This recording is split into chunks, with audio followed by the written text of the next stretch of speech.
আমি সারা রাত ঘুমাতে পারলাম না। মুকুল বোধহয় ক্লান্ত ছিল। বিছানায় পড়তেই ঘুমিয়ে গেল। ফোনটা বালিশের পাশে রাখা। আমি চাইলেই নিয়ে দেখতে পারি। সিকোয়েন্স এমন কিছু কঠিন হবার কথা নয়। ও তো এমন কোনো জটিল মানুষ নয়। অবশ্য বলা যায় না। আর যেটা ঘটছে, মনে হচ্ছে মুকুল অসম্ভব ভালো অভিনেতা। হয়তো আসলে ওর ভেতরটা অনেক জটিল। কেন যেন বিশ্বাস করতে ইচ্ছে করছে না। আমি আনমনে একবার ওর কপালটা ছুঁয়ে দিলাম। কি গভীর ঘুমে আচ্ছন্ন। কি নিষ্পাপ দেখাচ্ছে ওকে। আমি চোখ ফিরিয়ে নিলাম। ব্যাপারটা অন্যায় জেনেও আমি ওর ফোনটা তুলে নিলাম। এক দুইবার চেষ্টা করতেই ফোনটা আনলক হয়ে গেল। এবং তার পরপরে আমি বুঝলাম যে ওকে বুঝতে আমি কতটা ভুল করেছি। ফোনের সিকোয়েন্স এস। এস দিয়ে তো সাউন্ড হয়। এই অবস্থা। আর আমি কিছুই বুঝতে পারিনি। চকিতে আমি একবার ওর দিকে তাকালাম। না, গভীর ঘুমে আচ্ছন্ন। আমি চ্যাট লিস্টে মনোযোগ দিলাম। বেশ বড় চ্যাট লিস্ট। বোঝা যায় দীর্ঘদিনের আলাপ। কথাবার্তার ধরন দেখেই বোঝা যাচ্ছে ওর কলিগ। কি আশ্চর্য!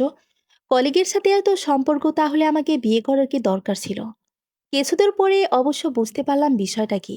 কথাবার্তার ধরন মোটামুটি এরকম প্যাকিং করেছ। সুইমিং কস্টিউম নিয়েও কিন্তু। ওখানে একটা ইনফিনিটি পুল আছে। Will you have lot on fun together? এইটুকু আমি কাল রাতে দেখেছি, যখন মুকুল আশ্রমে ছিল। পরেরটুকু দেখার খুব ইচ্ছা ছিল। আমি স্ক্রল করে দেখতে লাগলাম। মুকুল লিখেছে, আরে কিসের প্যাকিং? যাইতে ইচ্ছে করছে না কেন? বউকে মিস করবে নাকি? শেয়ার বলতে সমস্যা নাই, পুষিয়ে দেব। ও মনে হয় মন খারাপ করবে। আরে ধুর, 3 দিনের তো ব্যাপার। হ্যাঁ, সেটা ঠিক। আমি অবশ্য ম্যানেজ করে নিয়েছি ওকে। কি, মালয়েশিয়া ট্রিপ দিয়ে? তবু ভালো, তোমার জন ম্যানেজ হয়। এত সোজা? মেলার সময় লাগছে। তবে ম্যানেজ হয়েছে, তাহলে আর সমস্যা কি?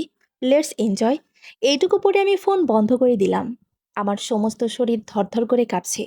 আমার ধারণা ছিল আমি খুব শক্ত ধরনের মেয়ে। আজ বুঝলাম ধারণাটা কতটা ভুল। গালে কি যেন সুরসুরি দিচ্ছে। হাত দিয়ে বুঝলাম আমার গাল ভেজা। কাঁদছি নাকি আমি? কি অদ্ভুত! আমি কাঁদতেও জানি। নিজের উপর ভীষণ রাগ হচ্ছে। এমনটাই তো হবার কথা ছিল। তাহলে এমন লাগছে কেন এখন? 2 হাতে মাথা চেপে ধরে অনেকক্ষণ বারান্দায় বসে রইলাম। ঘুমাতে গেলাম শেষ রাতের দিকে। যথারীতি সকালে উঠতে দেরি হয়ে গেল। ঘুম ভেঙে দেখি মুকুল আয়নার সামনে দাঁড়িয়ে টাই বাজছে। আমাকে দেখে মিষ্টি করে হেসে বলল, গুড মর্নিং। এত দেরি হয়ে গেছে, আমাকে ডাকেননি কেন? তুমি ঘুমাচ্ছিলে, তাই আর ডাকিনি। আমি বেশি কথা বাড়ালাম না। তবুও যাওয়ার আগে বললাম যে আমি আজই মার ওখানে চলে যাব। ও একটু অবাক হলো, তবে মানা করলো না। বলল গাড়ি নিয়ে যেতে। এমনিতেও কনফারেন্সের আগে খুব ব্যস্ত থাকবে। আমি শুধু শুধু বোর হব। ওখানে থাকাটাই ভালো। নানান যুক্তি দিল আমার যাওয়ার ব্যাপারে। আমি সবই বুঝলাম। কেন আমাকে বিদায় করতে ব্যস্ত হয়ে যাচ্ছে। যাই হোক, ও ওর মতো এনজয় করো। মুকুল যাবার পর আমি ব্যাগ গুছিয়ে ফেললাম। ওর দেওয়া কোনো জিনিসই আমি নিলাম না। শুধু টুকটুকিকে সঙ্গে নিলাম। ইচ্ছে করে বেশি জিনিসপত্র নিলাম না। বড় ব্যাগ দেখে বাবা মা আবার নানান প্রশ্ন শুরু করে দেবে। কোনো কিছু ছেড়ে যাওয়ার সময় শুধু শুধুই মানুষ জিনিসপত্র নিয়ে মাতামাতি করে। জিনিসপত্র দিয়ে কি হবে? এসব তো চাইলে আবারও কেনা যাবে। মানুষই যেখানে নিজের থাকলো না। আমি ব্যাগ হাতে আমার ড্রেসিং টেবিলের আয়নাটার সামনে একবার দাঁড়ালাম। শেষবারের মতন। এই আয়নাটার সঙ্গে আমার অনেক স্মৃতি জড়িয়ে আছে। প্রতিদিন কাজে যাবার আগে মুকুল অনেক সময় নিয়ে তৈরি হয়। যত্ন করে চুল ঠিক করে, পারফিউম মাখে, একটার পর একটা টাই পাল্টায়। শেষমেশ আমাকে বলে, দেখো তো কোনটা পরবো। আমি ওর কাণ্ড দেখেই হাসি। সব টালবাহানা। আমি দূরে দাঁড়িয়ে থাকি, তাই কাছে টানার ফোন দিই। আমি টাই নিয়ে কাছে এলে বলে, বউ, আজকে একটা জিনিস খেতে খুব ইচ্ছে করছে। আপনি আমাকে এমন গ্রামের লোকের মতন বউ বলছেন কেন? বউকে বউ বলবো না? তাছাড়া তুমিও তো গ্রামের বউদের মতন আমাকে আপনি বলো। আমি কিছু বলি না। হাসতে হাসতে জানতে চাই, কি খেতে ইচ্ছে করছে? চিতই পিঠা? চিতই পিঠার সঙ্গে কি? তুমি যা দেবে তাই খেতে ভালো লাগবে। ও আচ্ছা, তাই? তাহলে করলার চাটনি করব। মুকুল আঁতকে উঠে বলে, সেটা কি জিনিস?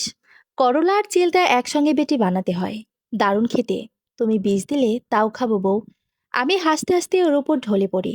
সেই সময় বুঝতে পারিনি এসব কথা ছিল আমাকে ম্যানেজ করার জন্য। শেষ অব্দি ওর মুখোশটাও খুলল। এটা তো হবারই ছিল। তবুও কেন যে এত কষ্ট হচ্ছে বুঝতে পারছি না। সেই প্রথম দিন থেকেই তো আমি এটার জন্যই অপেক্ষা করেছিলাম। দুপুরের আগে আমি আমার শাশুড়ির কাছ থেকে বিদায় নিয়ে রওনা দিলাম। ওনার ভাবভঙ্গি দেখে বুঝলাম না রাগ করেছে না খুশি হয়েছে। শাশুড়ির ঘর থেকে বেরোতেই দেখলাম নাজু আবার তার বিশাল শরীর নিয়ে হন্তদন্ত হয়ে সিঁড়িতে উঠছে। আমাকে দেখে বলল, ভাবি, আপনি বলে বাড়ি যাইতেছেন? হ। হাই হাই, তাইলে আমার কি হইব? কেন? ভাবছিলাম আপনার কাছে ইংরেজি শিখুম। কি শিখবেন? ইংরেজি। খালাম্মার লগে নেটফ্লিক্সে মুভি দেখি। কিছুই বুঝি না। এই ফ্যামিলির সবাই এক একটা পিস। কেউ কারো চেয়ে কম যায় না। আমি বিরক্ত হয়ে বললাম, আমার কাছে শেখার কি আছে? কত অনলাইন কোর্স আছে, একটাতে ভর্তি হয়ে যান। হইছি তো, তাহলে তো হলোই। শিখতে থাকেন। কেমনে শিখমো? ওই ব্যাটার কথা তো কিছুই বুঝি না। কোন ব্যাটা?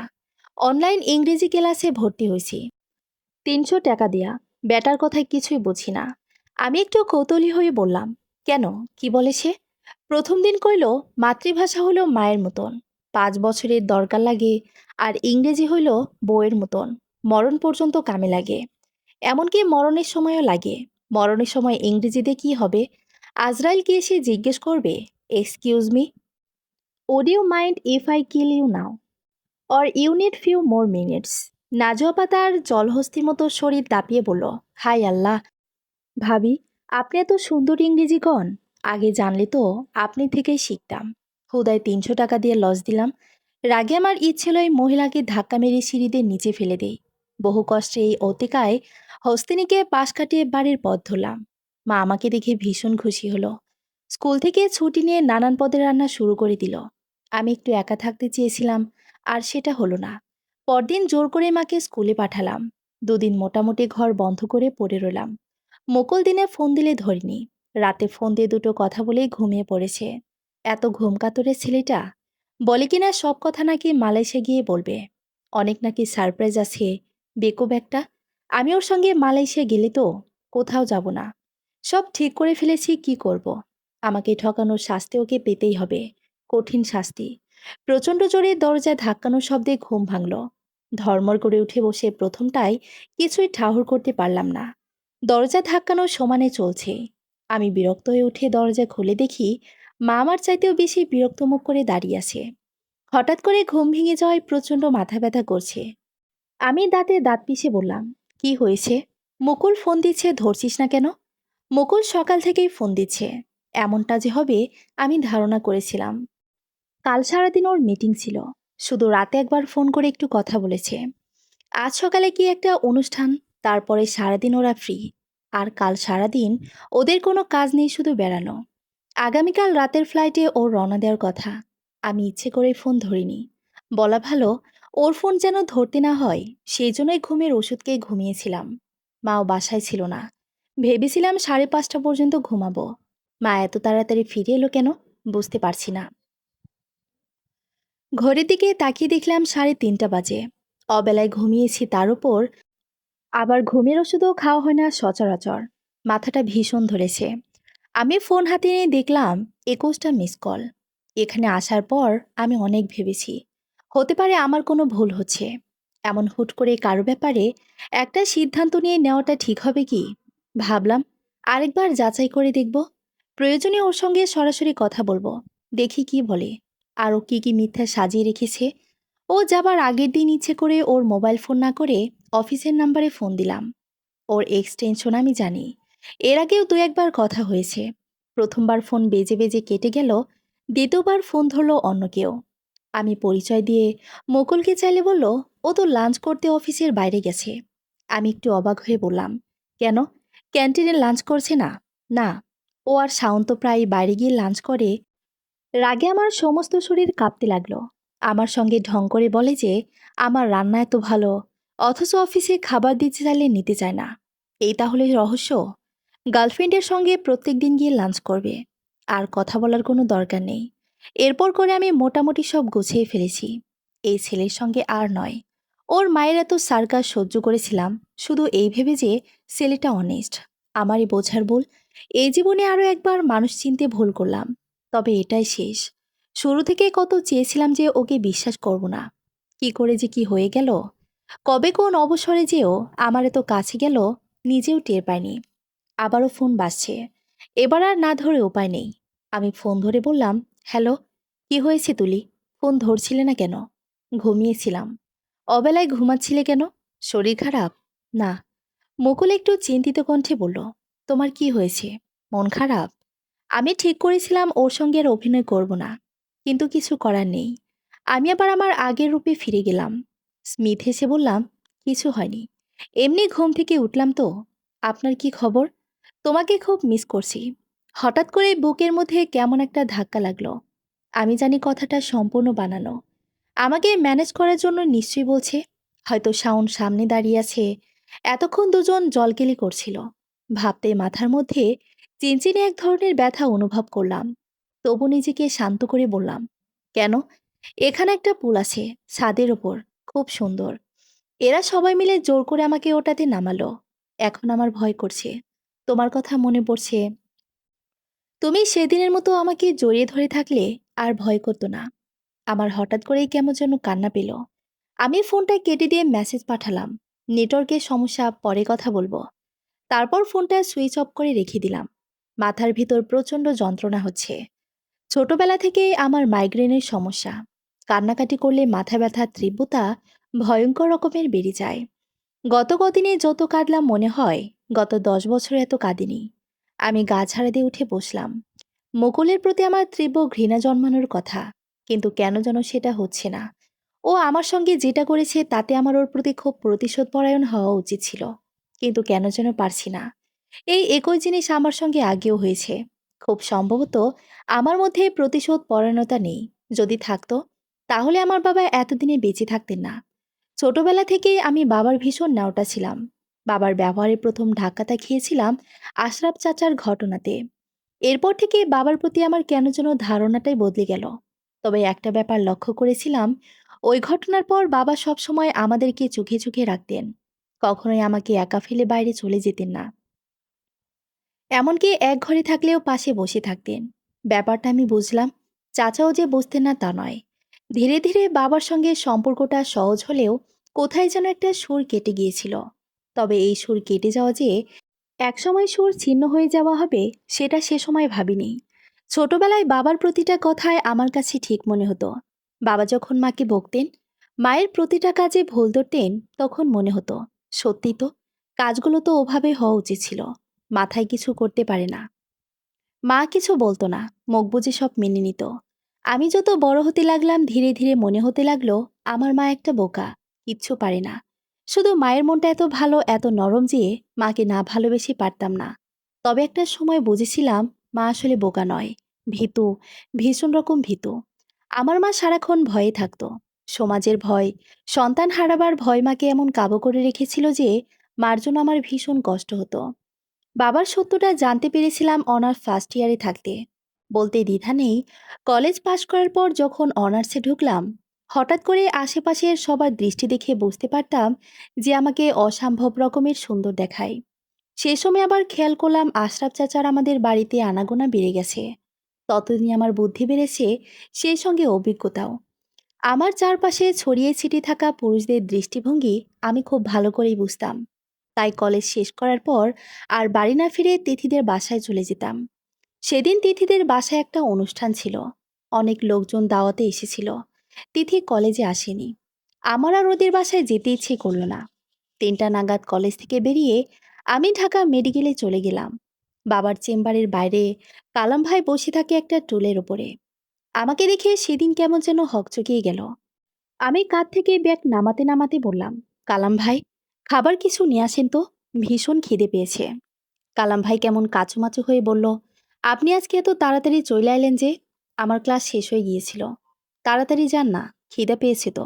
বাবা কি সার্জারিতে? স্যার রুমেই আছে। আপনি বরং ক্যান্টিন থেকে কিছু খেয়ে আসেন। আমি একটু অবাক হলাম। বাবা সাধারণত আমাকে হাসপাতালের ক্যান্টিনের খাবার খেতে দেয় না। কালাম ভাইকে পাঠিয়ে চানখার পুল থেকে কিংবা নীরব হোটেল থেকে খাবার আনায়। মাঝে মাঝে নাজিমুদ্দিন রোড থেকে বিরিয়ানিও নিয়ে আসে। আজ হঠাৎ কি হলো? আমার কেমন যেন একটু সন্দেহ হলো। আমি বললাম, আমি ক্যান্টিনের খাবার খাবো না। বাবার চেম্বারের দিকে এগিয়ে যেতে নিলে কালাম ভাই আমাকে আটকালো। বলল, তুলিয়াম্মা, এখন যাই না। আমি কথা শুনলাম না। দরজার সামনে গিয়েই দাঁড়ালাম। দরজার ভেতর থেকে বন্ধ, কিন্তু বাইরে থেকে কথাবার্তা স্পষ্ট শোনা যাচ্ছে। আমার সারা শরীর জমে পাথর হয়ে গেল। যে কণ্ঠস্বরটা ভেতরে কথা বলে যাচ্ছে, সেই লোকটা কি সত্যি আমার বাবা? আমি কি করব সব ঠিক করে ফেলেছি। মুকুলের সঙ্গে আর থাকবো না, বাবা মায়ের সঙ্গেও না। বিয়ের আগে বাবা মা আমার কথা শোনেনি, আর এখন আলাদা হতে চাইলে এসব নিয়ে নানান কথা হবে। সাক্ষ্য প্রমাণ নিয়ে বসা হবে, লোকজনের সামনে জবাবদিহিতা করতে হবে দুজনকেই। কথায় কথা বাড়বে। আমার এসব ভালো লাগে না। আমার খুব ইচ্ছা করছে কাউকে কিছু না জানিয়ে চুপ করে কোথাও চলে যেতে, অনেকটা যেন অদৃশ্য হয়ে যেতে। কিন্তু সেটা তো আর সম্ভব না। মুকুল ফিরে আসবে, ওর মুখোমুখি হতে হবে। আগামীকাল রাতে ওর ফ্লাইট, খুব সম্ভব রাত 10টার ফ্লাইট।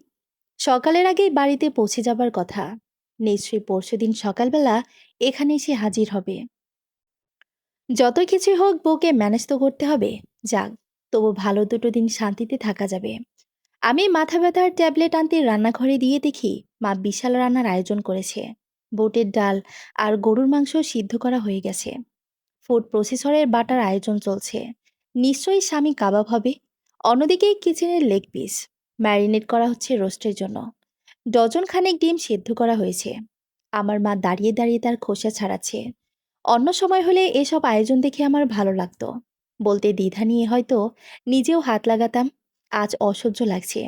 আমি মাকে পাশ কাটিয়ে মাইক্রোওয়েভে চা যাওয়ার জন্য পানি চাপালাম। মা একবার আর চোখে আমার দিকে তাকিয়ে বলল, বুঝলি তুলি, একটু কাজ এগিয়ে রাখি। কাজ এগিয়ে রাখা মানে তো 3 দিন আগে রান্না করা না। মা, না, 3 দিন কেন হতে যাবে? মা হঠাৎ করে কেমন যেন চুপ করে গেল। তারপর আমতামতা করে বলল, কালকে তো আমার স্কুল, বুঝিস না? আমি আর কিছু বললাম না। শুধু শুধু মায়ের সাথে ঝামেলা করে লাভ নেই। টুকটুকিকে নিয়ে বারান্দার দোলনাতে বসে দোল খেতে লাগলাম। আচ্ছা, আমি চলে গেলে টুকটুকির কি হবে? হোস্টেলে নিশ্চয়ই আমি ওকে সঙ্গে রাখতে পারবো না। এই মুহূর্তে বাড়ি ভাড়া করে থাকাও তো আমার পক্ষে সম্ভব না। এভাবে হুট করে এত শর্ট নোটিসে ঢাকা শহরে একটা একা মেয়েকে কেউ বাড়ি ভাড়া দেবে না। টুকটুকির কি হবে তাহলে? বাবা বিড়াল দু চোখেই দেখতে পারে না। তিথিদের ওখানে অবশ্য রাখা যায়, কিন্তু কেন জানি না আমার ওদের ওপর ভীষণ রাগ হচ্ছে। রেহান আন্টি আর তিথি, এরা নিশ্চয়ই শাওনের ব্যাপারটা জানতো। না জানার তো কোনো কারণ নেই। তারপরে ওরা কি করে আমার সঙ্গে এই বিয়েটা হতে দিল? একবার চলে গেলে আমি কারোর সঙ্গে কোনো যোগাযোগ রাখবো না। ও বাড়ি থেকে আসার সময় আমি আমার সমস্ত গয়না নিয়ে এসেছি। বিয়েতে দুপক্ষ মিলিয়ে প্রায় 30 ভরির মতন গয়না দিয়েছিল আমাকে। ওদের দেওয়া গয়নাগুলো আমি সঙ্গে নেব না। সেগুলো বাদ দিলেও যা থাকে তার বর্তমান বাজার দর অনেক। তাছাড়া আমার ব্যাংক অ্যাকাউন্টেও ভালোই টাকা আছে। কাল চেক করেছি। কলেজে ভর্তি হবার সময়ে ব্যাংক অ্যাকাউন্ট করেছিলাম। প্রতি মাসে পকেট মানি পেতাম। এছাড়াও বিভিন্ন আত্মীয় স্বজনেরা পালা পর্বণে আমার হাতে টাকা দিত। আমার 3 মামা, 2 চাচা প্রায় টাকা দিত। বিদেশে থাকা আমার 2 ফুফু মাঝে মাঝে ডলার পাঠায়। সেসব আমি আমার অ্যাকাউন্টে তুলে রাখতাম। কাল চেক করে দেখেছি প্রায় 75,000 টাকা আছে। আপাতত ওতে আমার চলে যাবে। পাশ করে না হয় একটা চাকরি নিয়ে নেব। আগে হলে এসব আমার কাছে বেশ রোমাঞ্চকর মনে হতো, কিন্তু এখন যেন কেন মন খারাপ লাগছে। প্রতিদিন সন্ধ্যাবেলা আমি আর মুকুল ছাদে বসে চা খাই। ছুটির দিনে রিক্সা করে ঘুরতে যাই। ও আমার একটা হাত ধরে রাখে সব সময়। অস্ট্রেলিয়ায় গেলে কি কি করব, তার কত পরিকল্পনা যে করি। এখন মনে হয় সেগুলো সব আসলেই স্বপ্ন ছিল। ও মিথ্যে আমাকে স্বপ্ন দেখিয়েছে। হয়তো শেষ মুহূর্তে আমাকে না নিয়ে চলে যেত। আমি রাতের খাবারও খেলাম না। আবারও একটা ঘুমের ওষুধ খেয়ে ঘুমিয়ে পড়লাম। সকালবেলা আবারও একই কাহিনী। মনে হচ্ছে কেউ দরজা ভেঙে ফেলছে। আমি দরজা খুলে হতভম্ব হয়ে তাকিয়ে রইলাম। মুকুল আমাকে পাশ কাটিয়ে ঘরে ঢুকতে ঢুকতে বলল, তুমি তো আমাকে ভয় পাইয়ে দিয়েছিলে। কি হয়েছে বলো তো?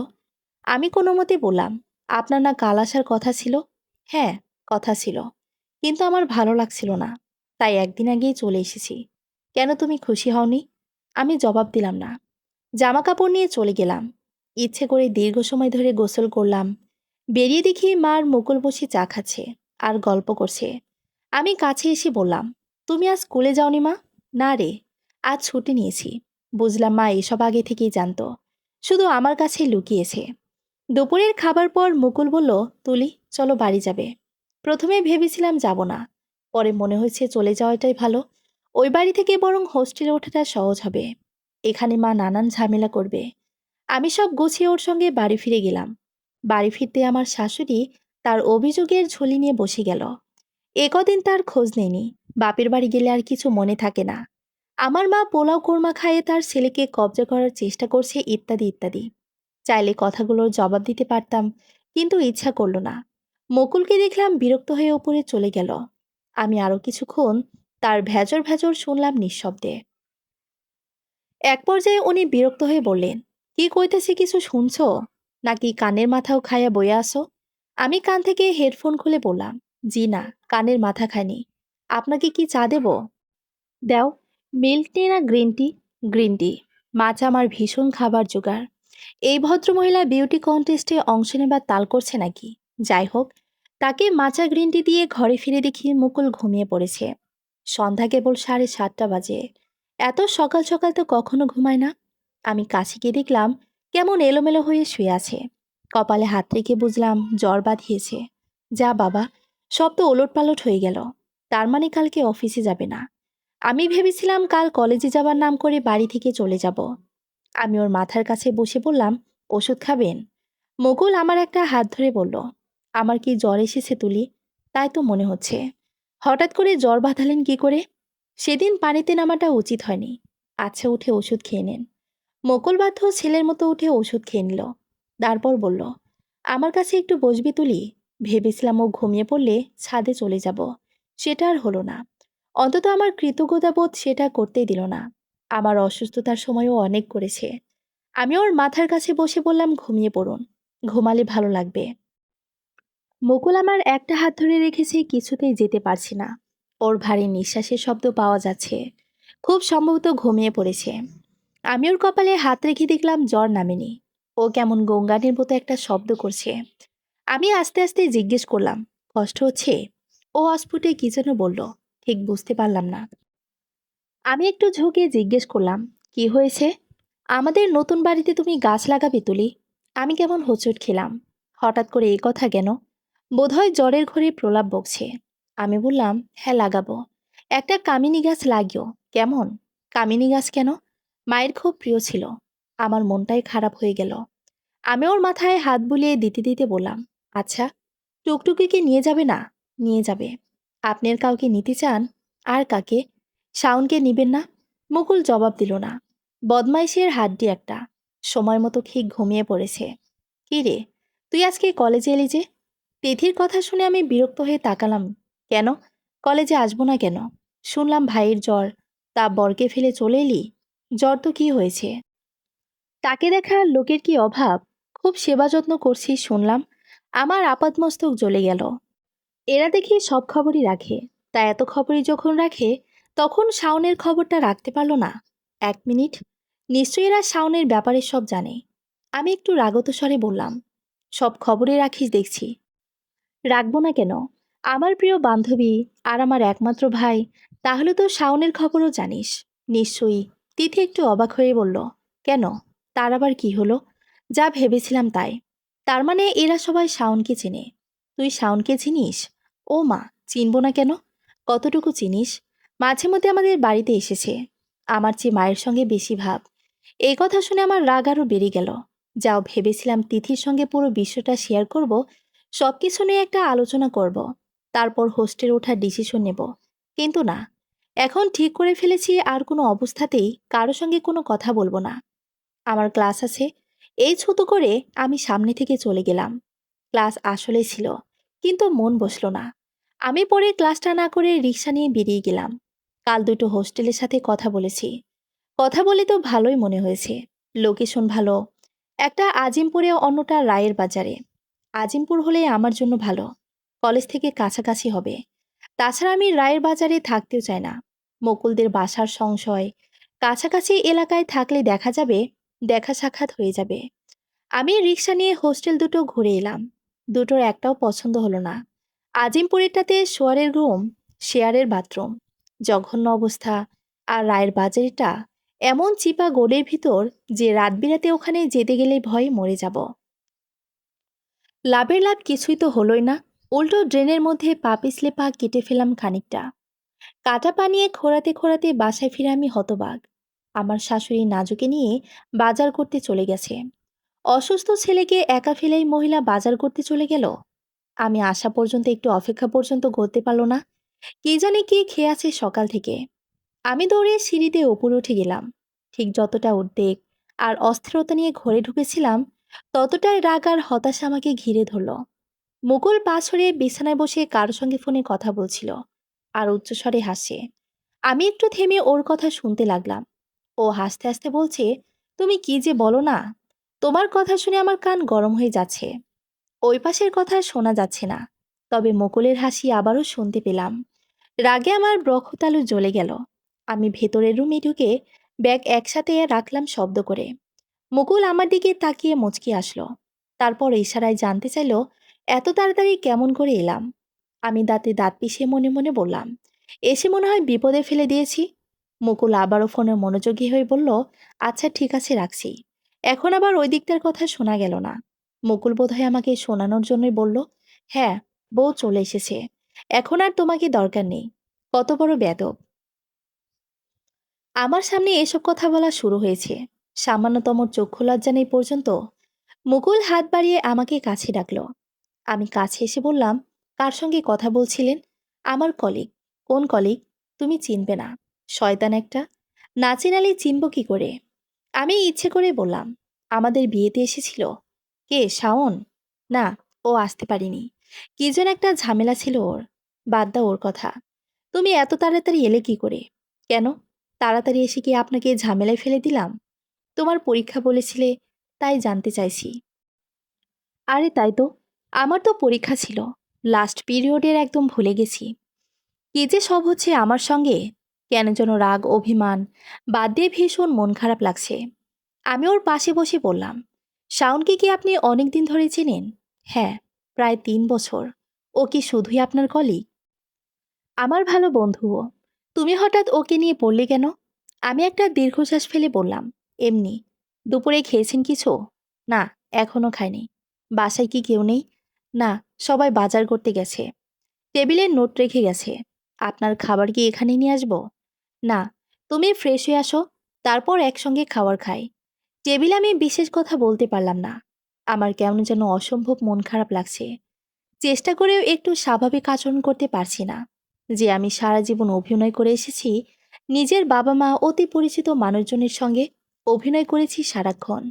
সে আমি এখন কিছুতেই নিজেকে লুকাতে পারছি না। মুকুল বোধহয় সেটা লক্ষ্য করে বলল, কি হয়েছে তুলি? মন খারাপ? পরীক্ষা খারাপ হয়েছে? আমার জন্য পড়তে পারিনি তাই না? আমি একটু অপ্রস্তুত হয়ে বললাম, না না, আজকে পরীক্ষা হয়নি। তাহলে কি হয়েছে? কেউ কিছু বলেছে? আমি ওর কথার জবাব না দিয়ে বললাম, কালকে আপনি অফিসে যাবেন? হ্যাঁ, যাব। সামনে ছুটি নিচ্ছি তো, তাই এখন মিস করা যাবে না। সামনে কিসের ছুটি? ও খাও থামিয়ে আমার দিকে তাকিয়ে রইল। আমার হঠাৎই মনে পড়ল, আরে তাই তো, আমাদের তো মালয়েশিয়া যাওয়ার কথা সামনের সপ্তাহে। মনটা আগের চাইতে বেশি খারাপ হয়ে গেল। আমি পুরো বিকেলটা ছাদেই থাকলাম। মুকুল সারা দুপুর বিকেল ঘুমিয়েই কাটালো। সন্ধ্যার দিকে উঠে ওষুধ খেয়ে আবার ঘুমিয়ে পড়ল। সত্যি, অনেক ধকল গেছে ওর ওপর। কনফারেন্সের আগেও দিনরাত পরিশ্রম করেছে। তারপর জার্নি ধকল। আমি অনেক রাত করে ছাদ থেকে নামলাম। ঠিক করে রেখেছিলাম একটুও কাঁদব না। কিন্তু কেন যেন ওর ঘুমন্ত মুখটা দেখে ভীষণ কান্না পেল। ঘরে ঢুকে দেখি ওর ফোন বাজছে। ওই একেবারে ঘুমে কাদা হয়ে আছে। আমি কাছে গিয়ে ফোন ধরার আগেই রিং বন্ধ হয়ে গেল। তারপরে টুং করে একটা মেসেজ এলো। সেই মেসেজের ভাষা দেখে আমার ইচ্ছে হলো বার্তা প্রেরণকারী আর গ্রহীতাকে যদি একসাথে দাঁড় করিয়ে ঝাড়ু দিয়ে পিটাতে পারতাম, তাহলে আমার মনে শান্তি আসতো। মেসেজে লিখেছে, হ্যাভ এ সুইট নাইট বাবু। তার সাথে বেলুনের মতো উড়ে যাওয়া কতগুলো হার্ট সাইন। ভেবেছিলাম হোস্টেলে উঠে ঘুমের ওষুধ খেয়ে লম্বা ঘুম দেব, কিন্তু ঘরে ঢুকে মাথা আওলা হয়ে গেল। আমাকে বলা হয়েছিল সিঙ্গেল রুম সঙ্গে একটা অ্যাটাচ বাথরুম, কিন্তু ভেতরের চোখে যে দৃশ্য দেখলাম, তাতে হাসবো না কাঁদবো বুঝতে পারছি না। ছোট্ট একটা ঘুপচি টাইপের ঘর, কায়দা করে 3টা বেড ফেলা হয়েছে। বিছানার পাশে নিয়ম মতো একটা টেবিলে ঠিকই আছে, কিন্তু এই সাইজের টেবিল কোথা থেকে আমদানি করেছে সেটা একটা বিষয়। আমাদের টি টেবিলের সাইজের থেকে বড়। কোনো বইয়ের তাক নেই। জামা কাপড় কোথায় থাকবে বুঝতে পারছি না। আমাকে যে মেয়েটা ঘর দেখিয়ে দিল, সেখানে রান্নাবান্নার কাজ করে। আমি তার কাছে জানতে চাইলাম, হোস্টেল ম্যানেজার আর সুপার, যাই হোক, তার সঙ্গে কি করে দেখা করা সম্ভব। সে জানালো তিনি ঘণ্টাখানেক পর আসবেন। এখানে এসে আমার সঙ্গেই দেখা করে যাবেন। উপায়ান্তর না দেখে আমি ঘরের ভিতরে পা বাড়ালাম। ভেতরের অবস্থা আরো ভয়াবহ। পুরো ঘর জুড়ে সিগারেটের গন্ধ। কারণ অন্বেষণ করতে গিয়ে তাকিয়ে দেখলাম কোণার দিকে খাটে একটা মেয়ে বসে আছে। শ্যামলার মতন কোকড়ানো চুল, বড় বড় চোখ, হাতে জ্বলন্ত সিগারেট। রাতের বেলা হলে ভয় পেয়ে যেতাম নির্ঘাত। মেয়েটা আমার দিকে না তাকিয়ে নির্বিকার ভঙ্গিতে বলল, শীতের পাখি নাকি? কণ্ঠস্বর বের মিষ্টি, তাই রাগ করতে পারলাম না। খাটের উপর ব্যাগ রেখে বললাম, কি বলে? বাবা মায়ের সঙ্গে ঝগড়া করে এসেছো? শীতের পাখিরা কি বাবা মায়ের সঙ্গে ঝগড়া করে এখানে আসে? মেয়েটা একটু অদ্ভুত ভঙ্গিতেই হাসল। তারপর বলল, তোমাকে দেখে মনে হচ্ছে না। রেগুলার মাল, রেগুলার মালরা কি করে? মেয়েটা আবারও অদ্ভুত ভঙ্গিতেই হাসল। তারপর বলল, তোমার মতো মেয়েরা বাবা মা কিংবা স্বামীর সাথে ঝগড়া করে বিলাসিতা করে এখানে ওঠে। তারপর 2-3 দিন বাদে তারা এসে মান ভাঙিয়ে নিয়ে যায়। এই আর কি, কমন কেস। কথাবার্তায় এই পর্যায়ে হোস্টেল সুপারকে হন্তদন্ত হয়ে ঘরের ভেতর ঢুকতে দেখা গেল। আমার মেজাজ এমনিতেই খারাপ হয়েছিল। আমি তেতে হয়ে উঠলাম, এই রুমটাই কি আমার?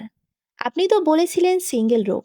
উনি ওনার স্থূলকায় শরীর নিয়ে ভেতরে ঢুকে বললেন, হ্যাঁ হ্যাঁ, সিঙ্গেল রুমই তো। তাহলে এখানে যে বসে আছেন তিনি কি একটা শোপিস? ও এখনই যায়নি? আর অন্য বেডটা তো আমার জামা কাপড় রাখার জন্য। আরে আপা, এত রাগ করেন কেন? ওই বেডে যে ছিল তার বিয়ে হয়ে গেছে, বেড সয়া ফেলা হবে। আর ইনি, এর তো 3 মাসের ভাড়া পাওনা। পরশু দিনের মধ্যে ভাড়া দিতে না পারলে ইনিও গন। মেয়েটা বসা অবস্থা থেকে হাতের মধ্যে মাথা রেখে কাত হয়ে শুয়ে পড়ল। তারপর আয়েশ করে ধোয়া ছেড়ে বলল, চেষ্টা করে দেখেন। আমি বের হয়ে গেলে আপনার হোস্টেলে বা সার্কিট হয়ে যাওয়া মহিলা এবার একটু নরম হয়ে বললেন, আচ্ছা ঠিক আছে, সে দেখা যাবে। তারপর আমার কাছে এসে গলা নামিয়ে বললেন, আপা, মেয়ে ভালো, একা একা থাকবেন, ভয় লাগবে না? থাকুক কয়দিন, সামনের মাসে এর পাশের রুমে পাঠিয়ে দিব। তখন পুরা ঘর আপনার। আপনি ভাঙা মাসে উঠেছেন তো, কিন্তু টাকা তো পুরো মাসেরই নিয়েছেন। আচ্ছা ছাড়েন এসব, দুপুরে কি খাবেন বলেন? ভদ্রমহিলা এমন ভাব করছেন যেন এটা একটা রেস্টুরেন্ট, যা চাইবো তাই নিয়ে হাজির করবে। আমি ইচ্ছে করে বললাম, সরপুটি মাছ ভাজা, ঘন মুগের ডাল আর সাদা ভাত। মহিলা বিগলিত হয়ে বললেন, আপা যে কি বলেন? আজকের মেনু খিচুড়ি, আলু ভর্তা, ডিম ভুনা। সাপ্তাহিক মেনু ডাইনিংয়ে টাটানো হয়েছে। চা কফি খেতে চাইলে নিজ খরচে। মোড়ে একটা চায়ের দোকান আছে, সেখান থেকেও আনাতে পারেন। চায়ের কথা শুনে চা খেতে মন চাইছে। মোড়ের দোকানে গিয়ে খেয়ে আসা যায়, বেরোতে ইচ্ছে করছে না। মেয়েটাকে জিজ্ঞেস করা যায়, সেটাও ইচ্ছে করছে না। আমি ব্যাগ খুলে একটা চাদর বের করে বিছানাটা গুছিয়ে ফেলাম। আসার আগে শুধু আমার ব্যাকপ্যাকটা সাথে এনেছি। 2 জোড়া জামা, একটা বিছানার চাদর, তলে ল্যাপটপ, মোবাইল ছাড়া আর কিছুই আনতে পারিনি। ভেবেছিলাম সব কিনে নেব, একটা তালা অবধি কেনা হয়নি। ভাগ্যিস গয়নাগুলো মার ওখানে রেখে এসেছিলাম। এভাবে বাইরের বাড়ি কখনো একা থাকিনি। হাত পা ছড়িয়ে কাঁদতে ইচ্ছে করছে। কান্নাকাটি করে কোনো লাভ হবে না, বাড়ি ফিরে যাও। আমি চমকে উঠলাম। এই মেয়ে দেখে মাথার পেছনের চোখ আছে। আমি কিছু বললাম না, কিন্তু ও কথা থামালো না, বলেই যেতে লাগলো, 4 ঘন্টাও এখনো টিকতে পারবে না। পাশের বেডের মদিনা যখন আসবে তখন টের পাবে। আমি আটকে উঠে বললাম, কেন? সে না চলে গেছে? আরে ধুর, ওই মুটকির কথা বিশ্বাস করেছ নাকি? মদিনা আসে গভীর রাতে, ভোরের আগে বেরিয়ে যায়। সুটকেস টুটকেস তো কিছু দেখতে পাচ্ছি না। ভালো করে তালা মেরে রেখো। ওর হাত টানের অভ্যেস আছে, আমার ন্যাপকিনটা পর্যন্ত ছাড়ে না। এই মেয়ের বকবকানি শুনে মাথা ধরে যাচ্ছে। তোর এত কি? তবে যতই ভাবলেছেন ভাব ধরে থাকি না কেন, এবার আমার সত্যি সত্যিই চিন্তা হচ্ছে। আজ বৃহস্পতিবার, মুকুল নিশ্চয়ই এতক্ষণে বাড়ি চলে এসেছে। আমি আসার আগে কাউকে বলে আসিনি।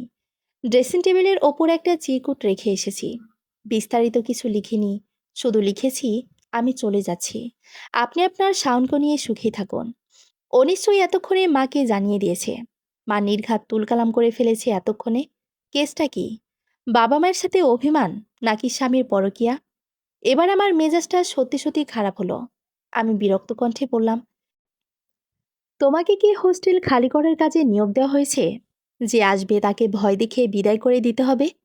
মেয়েটা আবার হেসে ফেলল, এবং আমি অবাক হয়ে লক্ষ্য করলাম ওর শ্যামলা মুখশ্রীর সঙ্গে হাসিটা বেশ মানিয়ে গেছে। ও আমার দিকে সিগারেটটা বাড়িয়ে দিয়ে বলল, একটা টান মেরে দেখো।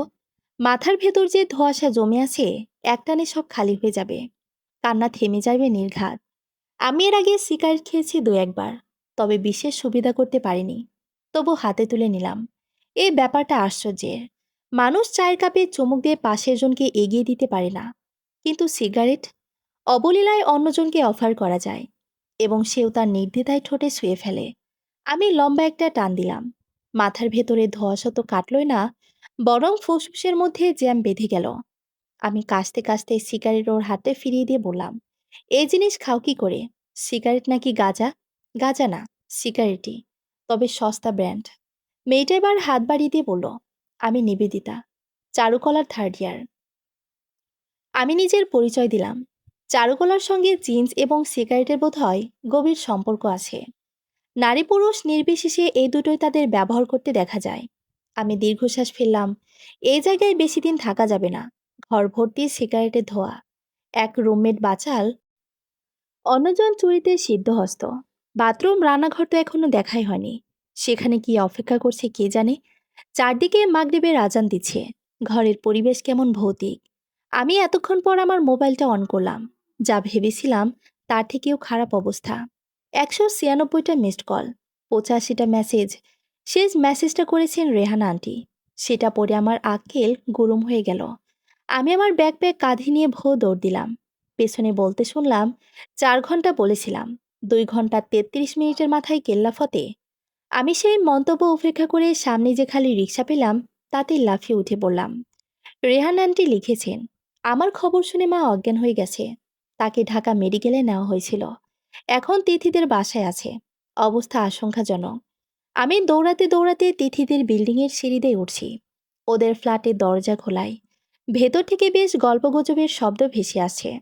আশারই কথা, ভেতরে যখন আশঙ্কাজনক রোগে। দরজা ঠেলে ভেতরে ঢুকে আমি হতভম্ব হয়ে গেলাম।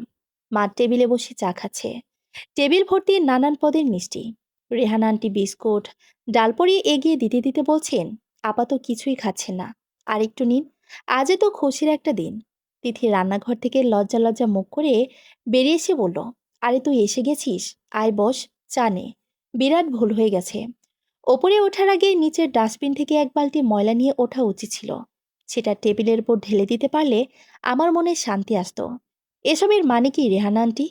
আন্টির ঠোঁটে মিটিমিটি হাসি। অন্যদিকে মায়ের সমস্ত মনোযোগ চায়ের কাপে, যেন চায়ের ভেতরে কেউ স্বর্ণালঙ্কার লুকিয়ে রেখেছে। আমি আমার শরীরে আগুনের উত্তাপ টের পাচ্ছি। আন্টি হালকা গলায় বললেন, তুই ফোন বন্ধ করে রেখেছিস, কোনো খোঁজ নেই। এদিকে এত বড় সুসংবাদ, তোকে ছাড়া চলে, তাই মেসেজ পাঠাতে হলো। বুদ্ধিটা অবশ্য তোর মায়ের। আমি মায়ের মুখের দিকে তাকালাম। সেখানে কোনো অপরাধবোধের চিহ্নমাত্র নেই। আমার দিকে তাকাচ্ছে না পর্যন্ত। পাশে রাখা খাতায় কি সব লিখতে লিখতে বলছে, আপা, কেটারিংয়ের খবর দিতে হবে তো, এত দেরি করলে চবে? আর কেটারিং লাগবে না, আমরা বাড়িতে রান্না করব, কি বলেন? 150 লোকের রান্না। আমি তেতো হয়ে উঠে বললাম, কি হচ্ছে এখানে এইসব? কিসের রান্না? পাঞ্চিনিয়া? কি চিনি? আরে কথা পাকা। আমার মাথায় আকাশ ভেঙে পড়ল। আমি যেতেও পারলাম না। এর মধ্যেই কথা পাকার ব্যবস্থা করে ফেলেছে। আমি অস্থির কণ্ঠে বললাম, কার কথা পাকা? মুকুলের? রেহানা আন্টি আর মা দুজনেই আমার দিকে এক পলক তাকিয়ে নিজেদের মধ্যে অর্থপূর্ণ দৃষ্টি বিনিময় করলেন। কোনো জবাব দিলেন না। আমি অধৈর্য হয়ে বললাম, তোমরা কিছু বলছো না কেন? আন্টি আমার দিকে তাকিয়ে হালকা গলায় বললেন, এই, মুকুলের কয়বার কথা পাকা হবে রে? এবার মা আমার দিকে মুখ তুলে চাইল। তারপর বিরক্ত কণ্ঠে বলল, হা হয়ে দাঁড়িয়ে আছিস কেন? খেতে বস। দুপুরে খেয়েছিস? তিথি এগিয়ে এসে বলল, নিশ্চয়ই খাওয়া হয়নি, তাড়াতাড়ি বসে পড়তো। আমি ওদের দুজনকে সম্পূর্ণ অগ্রাহ্য করে রেহানা আন্টিকে বললাম, আপনার সঙ্গে আমার একটু কথা আছে। আন্টি খাবার টেবিল গোছাতে গোছাতে বললেন, হ্যাঁ, বল না এখানে। না, আমি একটু আলাদা কথা বলতে চাই। আন্টি এবার আমার দিকে ফিরে তাকালেন। তার মুখ কেমন থমথমে দেখাচ্ছে। আমি বাকি দুজনের দিকে তাকিয়ে দেখলাম, তারাও চুপচাপ, যেন জানতোই এমন কিছু একটা হবে। আন্টি হাতের ইশারায় আমাকে পাশের ঘরটা দেখিয়ে দিলেন। তারপর নিজেও ভেতরে ঢুকে দরজাটা বন্ধ করে দিলেন। আমার অস্থির লাগছে, ভীষণ অস্থির লাগছে। কোথা থেকে কথা শুরু করব বুঝতে পারছি না। মনের মধ্যে হাজারটা প্রশ্ন। আমার জীবনে এই মানুষটির গুরুত্ব অপরিসীম। উনি না থাকলে হয়তো আমি একটা স্বাভাবিক জীবনে ফিরে পারতাম না, যার কাছ থেকে আমরা অনেক কিছু পাই। কি জানি কেন কৃতজ্ঞতার বদলে তার কাছ থেকে প্রত্যাশা বেড়ে যায় হাজার গুণ। শুধু প্রত্যাশা নয়, তাদের প্রতি এক ধরনের অধিকারবোধও জন্ম নেয়। তাদের সামান্যতম ভুলও আমরা ক্ষমা করতে পারি না। ঠিক এমনটাই হয়েছে আমার আন্টির ক্ষেত্রে। আমার গলা কাঁপছে, কেন যেন হঠাৎ করে আর আগের মতো গলায় জোর পাচ্ছি না। নিভে যাওয়ার কণ্ঠে আমি বললাম, তুমি আমার সঙ্গে এমন কেন করলে আন্টি? তুমি তো সব জানতে। আমি অবাক হয়ে লক্ষ্য করলাম ওনার ঠোঁটে সেই চিরচেনা হাসিটা লেগেই আছে। কি জানতাম? শাওনের কথা, ওদের সম্পর্কের কথা। জানবো না কেন? তবু তুমি আমাকে এই বিয়েটা করতে বলেছিলে কেন? উনি নিচের দিকে তাকিয়ে বলেন, হুঁ, তোমার মনে আছে সে সময় আমি কাউকে বোঝাতে না পেরে তোমার কাছে এসেছিলাম। তুমি আমাকে বলেছে এই বিয়েটা করতে। আশ্বস্ত করেছিলে যে আমি ঠকবো না, বরং সমগ্র পুরুষ জাতির প্রতি আমার যে ধারণা সেটা বদলে যাবে, সেটা বদলায়নি। আমি কোথা থেকে আবার সেই পুরনো গলার জোর ফিরে পেলাম? গলা উঁচিয়ে বললাম, না, বদলায়নি। বরং আমার ধারণা বিশ্বাসে পরিণত হয়েছে। আমি জানতাম এমনটাই হবে। এই পৃথিবীতে সবাই এক। সব পুরুষই ভণ্ড, লম্পট, চরিত্রহীন। মুকুল যে এমন সেটা কি করে প্রমাণ হলো? তুমি সবকিছু জেনে শুনে আবার আমাকে প্রশ্ন করছো? হ্যাঁ, করছি। তুই কেমন করে এত নিশ্চিত হচ্ছিস সেটাই জানতে চাইছি। তুই দেখেছিস ওদের একসঙ্গে? না। মুকুলকে জিজ্ঞেস করেছিস কিছু? না। তাহলে শাওনের সঙ্গে কথা বলেছিস? না, সেটাও বলিনি। তাহলে কি করে এত নিশ্চিত হলি? ওই হিন্দি সিরিয়ালের মতো ভিডিও টিডিও দেখেছিস কিছু? রাগে আমার সমস্ত শরীর জ্বলছে। আমি কোনো মতে বললাম, সেসব দেখার কোনো প্রয়োজন নেই। আমি ঘাস খাই না। আমি ওর ফোনে ওদের কনভারসেশন পড়েছি। সেসব ভাষা আমি মুখেও আনতে পারবো না। ওতেই বুঝে গেলি? আরও শুনতে চাও? ওর ফোনের পাসওয়ার্ড সিকোয়েন্স এস। এস দিয়ে কি হয় বলো? আমাদের কারো নাম এস দিয়ে। এস দিয়ে শাহনাজ। কে? ওর মায়ের নাম শাহনাজ। বাড়িতে যাকে দেখিস সে যে ওর আসল মা না, সেটা নিশ্চয়ই বুঝতে পেরেছিস। এত বোকা তো তোকে আমার মনে হয়নি। আমি একটু থতমত খেয়ে গেলাম। আলমারির ড্রয়ারে ওর বাবা মায়ের ছবি আমি দেখেছি, কিন্তু ওর মায়ের নাম কি আমি জানি না। কি অদ্ভুত! এই বিষয়টা একবার আমার মাথায় আসেনি। বেশ কয়েকবার ভেবেছি ওকে ওর মার কথা জিজ্ঞেস করব। তারপর মনে হয়েছে থাক, যখন নিজে থেকে বলবে তখনই না হয় শুনব। কিন্তু সে যাই হোক, তাতে তো আমার শাওনের ব্যাপারটা মিথ্যে হয়ে যাচ্ছে না। তাকিয়ে দেখলাম আন্টি আমার দিকে জিজ্ঞাসানোর দৃষ্টিতে তাকিয়ে আছেন। আমি বললাম, ঠিক আছে, সেটা না হয় বুঝলাম। তাই বলে তো আর শাওনের ব্যাপারটা মিথ্যা হয়ে যাচ্ছে না। না, তা হবে না কেন? এই যে দেখেছ, তুমি ওর ব্যাপারে আগে থেকেই জানতে। জানতে না? জানবো না কেন? তারপরও তুমি আমাকে এই বিয়েটা করতে দিলে। শোন তুলি, তোকে কয়েকটা কথা বলি। মুকুল যখন তোকে বিয়ে করতে চেয়েছিল, আমি ওকে জিজ্ঞেস করেছিলাম যে কেন তোকে পছন্দ করলো। এর আগেও অনেক ছেলে আমার কাছে তোর ব্যাপারে আগ্রহ দেখিয়েছে। আমি কখনো তাদেরকে তোদের বাড়ি পর্যন্ত যেতে দেইনি। কেন জানিস? কারণ তারা সবাই তোকে পছন্দ করেছে তোর সৌন্দর্য দেখে। মুকুল সেরকম নয়। যখন আমার কাছে বলেছিল তোকে বিয়ে করতে চায়, আমি জিজ্ঞেস করেছিলাম কেন? মেয়েটা সুন্দর তাই? ওকে বলেছিল জানিস? আমি তাকিয়ে আছি। আন্টি বলেই যাচ্ছেন। আমি নিঃশ্বাস বন্ধ করে শুনছি ও বলেছিল, না ফুপি, সুন্দর মেয়ে আমি অনেক দেখেছি, কিন্তু ওকে দেখে আমার কেন যেন মনে হয়েছে ওর মধ্যে অনেক মায়া। ওর মনটা ভালোবাসায় ভরা। আর একটা কথাও মনে হয়েছে, কোথাও না কোথাও ওর মধ্যে একটা কষ্ট আছে, অনেকটাই আমার মতন। তাই এসব কথা আমাকে বলল না কেন? বলতে চেয়েছিল। আমি নিষেধ করেছি। বললেও তুই স্বাভাবিকভাবে নিতে পারতি না। তোর ঠিকই মনে হতো ওর অন্য কোনো মতলব আছে। আমি চুপ করে রইলাম। কথা মিথ্যা নয়। বিয়ে করতে চেয়েছে তাতে আমি ওকে যত খারাপ ভেবেছি। আর ভালো লাগার কথা বললে তো কি ভুল বললাম? ওনার কথায় আমার ধ্যান ভাঙল। আমার রাগ তখনও কমেনি। আমি আবারও বললাম, এতে কিছু প্রমাণ হয় না। হুঁ, আমি কিন্তু প্রথমে এই বিয়েতে রাজি ছিলাম না। আমি চমকে উঠলাম। রাজি ছিল না? তবু আমাকে এত জোর করেছে, এত বুঝিয়েছে, তো রাজি হলে কেন? কারণ মুকুল তোকে সত্যিই ভালোবাসে। হ্যাঁ, এটাও এখন আমাকে বিশ্বাস করতে হবে। তুই বিশ্বাস কর বা না কর, এটাই সত্যি। আমি প্রথমে ভয় পাচ্ছিলাম যে তুই হয়তো তোর অতীত ভুলে ওর সঙ্গে সহজ হতে পারবি না। কিন্তু ও আমাকে আশ্বস্ত করেছিল বলেছিল যতটা ইনসিকিউরিটি নিয়ে ওর দিন কেটেছে তার চেয়ে অনেক অনেক বেশি যত্ন আর ভালোবাসা দিয়ে আমি ওকে আগলে রাখবো। আমার কেন জানি না কান্না পাচ্ছে, ভীষণ ভীষণ রকম কান্না পাচ্ছে। তবু আমি গলায় জোরে নিয়ে বললাম, এই তার নমুনা? ও কি করে এটা করতে পারলো? আর কি করেছে ও? আর কি? এতটুকুই কি যথেষ্ট না? তবু বলি, আরও আছে। কক্সবাজার গিয়ে পুলে নেমে জলগেলি করার প্ল্যান করেছে দুজন।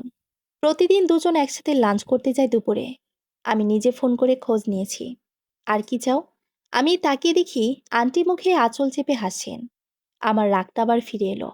আমি কটমট করে বললাম, তুমি হাসছো? তো কি কাঁদবো? তুই ওকে জিজ্ঞেস করতে পারতি, চাষ করতে ওকে, ঝগড়া করতি। এরকম পালিয়ে গেলি কেন? পালিয়ে যানি, ওকে সুযোগ করে দিয়ে গেছি। কিসের সুযোগ? থাকুক নিজের শাওনকে নিয়ে। তুই শাওনকে দেখেছিস? না। তুমি নিশ্চয়ই দেখেছ। দেখব না কেন? এই বাড়িতে কত এসেছে। আমি হতভম্ব হয়ে গেলাম। এখানে এসেছে? হ্যাঁ, গত মাসে তো এসেছিল বউ বাচ্চা নিয়ে। বউটা ভারী মিষ্টি, কিন্তু বাচ্চাটা সেই রকম দুষ্ট। বউ বাচ্চা মানে? মানে আবার কি? শাওন বিবাহিত, ওর 3 বছরের মেয়ে আছে। আমি তো ওর বিয়েতেও গেছি। ওর বউ আমার বান্ধবীর মেয়ে। আমি হঠাৎ করে বলার মতো কিছু খুঁজে পেলাম না। আন্টি এগিয়ে এসে আমার কাঁধে হাত রাখলেন, নরম গলায় বললেন, তোর সঙ্গে এমন কেন হচ্ছে জানিস? কারণ তুই মনে করিস পৃথিবীর সব ছেলে চরিত্রহীন। শোন, কিছু পুরুষ চরিত্রহীন, এটা সত্য, এবং তোর আশেপাশে হয়তো এদের সংখ্যায় বেশি। কিন্তু সব পুরুষ চরিত্রহীন, এটা ভুল। তুই একটা ভুল সত্যকে আঁকড়ে ধরে সংসার শুরু করেছিস। মোগলকে তুই ভালোবাসিস, কিন্তু বিশ্বাস করতে পারছিস না। তোর ধারণা সব পুরুষেরা লম্পট আর মেয়েরা সাধু। এটাও ঠিক না। খারাপ মেয়ের সংখ্যাও কম নেই পৃথিবীতে। এই যে তোর শাশুড়ি, সে কি ছিল জানিস? মুকুলের আয়া। ওর যখন 4 বছর বয়স তখন ওদের গাড়ির অ্যাক্সিডেন্ট হয়। ভাইজান আর মুকুলের তেমন কিছু না হলেও ভাবির আঘাত বেশ গুরুতর ছিল। সেই সময় তাকে রাখা হয়। অ্যাক্সিডেন্টের পর ভাবি প্রায় 6 মাস বিছানায় ছিলেন। ভাবি মারা যাবার 2 মাস পর ভাইজান ঘোষণা দিলেন বিয়ে করছেন। মুকুলের দোহাই দিয়ে ওকে বিয়ে করলেন। ভাইজানের উপরে আমরা কেউ কখনো কথা বলিনি। কেন নিয়ে সিদ্ধান্ত নিয়েছিলেন আমরা কেউ বুঝতে পারিনি সে সময়। পরে অবশ্য জেনেছি, সে যতই খারাপ হোক, ছোটবেলায় মুকুলকে আগলে রেখেছে। ওর লোভ ছিল বিষয় সম্পত্তির। ভাইজান মারা যাওয়ার আগে বাড়িঘর, বিষয় সম্পত্তি সব নিজের নামে লিখিয়ে নিয়েছিল। ভেবেছিল টাকা দিয়ে ছেলেকে আটকে রাখবে। কিন্তু মুকুল আর সবার মতো না রে। ও এসবে কোনো আগ্রহ নেই। ছেলেটা শুধু মায়ার কাঙ্গাল। আমাকে বলে, তোকে দেখলে নাকি ওর মায়ের কথা মনে পড়ে। ভাবিরও বিড়াল কুকুরের খুব শখ ছিল। তুই ওর সঙ্গে একবার কথা বলতে পারতি। শুধু শুধু ছেলেটাকে টেনশনে রাখলি। তোকে খোঁজে না পেয়ে কত অস্থির হয়ে গিয়েছিল জানিস? আমি কোনো মতে বললাম, ও এখন কোথায়? ছাদে আছে। যা দেখা করে নে। বাইরে তো বৃষ্টি পড়ছে। ছাদে কি করছে? জানি না। যা গিয়ে দেখ। আন্টি দরজা খুলে বেরিয়ে গেলেন। লজ্জায় আমার সারা শরীর কুঁকড়ে যাচ্ছে। আমি এখন কিছুতেই ওর মুখোমুখি হতে পারবো না। আমি আস্তে আস্তে জানালার সামনে গিয়ে দাঁড়ালাম। বাইরে অঝোর ধারায় বৃষ্টি নেমেছে। অঝোর ধারায় নেমেছে আমার চোখেও। দরজা খোলার শব্দ পাচ্ছি। আন্টি নিশ্চয়ই আবার ফিরে এসেছেন। কেউ একজন আমার কাঁধে হাত রাখলো। আমি পাথরের মতো জমে গেলাম। পেছন ফিরে তাকাবার সাহস আমার নেই। মুকুল 2 হাতে আমার কাঁধ ধরে ওর দিকে ফেরালো। তারপর চিবুকটা তুলে ধরে বলল, এ কি অবস্থা হয়েছে কাঁদতে কাঁদতে। আমি ওর বুকের মধ্যে মুখ ডুবিয়ে ফুপিয়ে কেঁদে উঠলাম। কতক্ষণ এভাবে ছিলাম জানি না। একসময় মনে হলো মুকুল হাসছে। আমি মুখ তুলে দেখলাম ও সত্যি সত্যিই হাসছে। মুহূর্তে আমার রাগটা আবার ফিরে এলো। আমাকে এত যন্ত্রণা দিয়ে এখন হাসছে। আমি কটকট করে বললাম, হাসছো কেন তুমি? হাসবো না তো কি করব? তুমি শেষমেশ শাওনকে নিয়ে সন্দেহ করলে, আর কাউকে পেলে না। তবে একটা ব্যাপার ভালো লেগেছে। কি? তুমি আমার ব্যাপারে এতটা পসেসিভ, এটা আমি জানতাম না। যাক, চলো। কোথায়? শাওন এসেছে। চলো দেখা করে আসি। না, আমি বাড়ি যাব। আচ্ছা চলো, তাহলে বাড়ি যাই। রিক্সা করে ভিজতে ভিজতে যাব। মুকুল এগিয়ে এসে আমার হাত ধরল। আমি ওর হাতে হাত জড়িয়ে এগিয়ে গেলাম। এতদিন এই হাত ধরেছি কেবলই ভালো লাগায়। আজ ধরলাম পরম নির্ভরতায়। সমাপ্ত।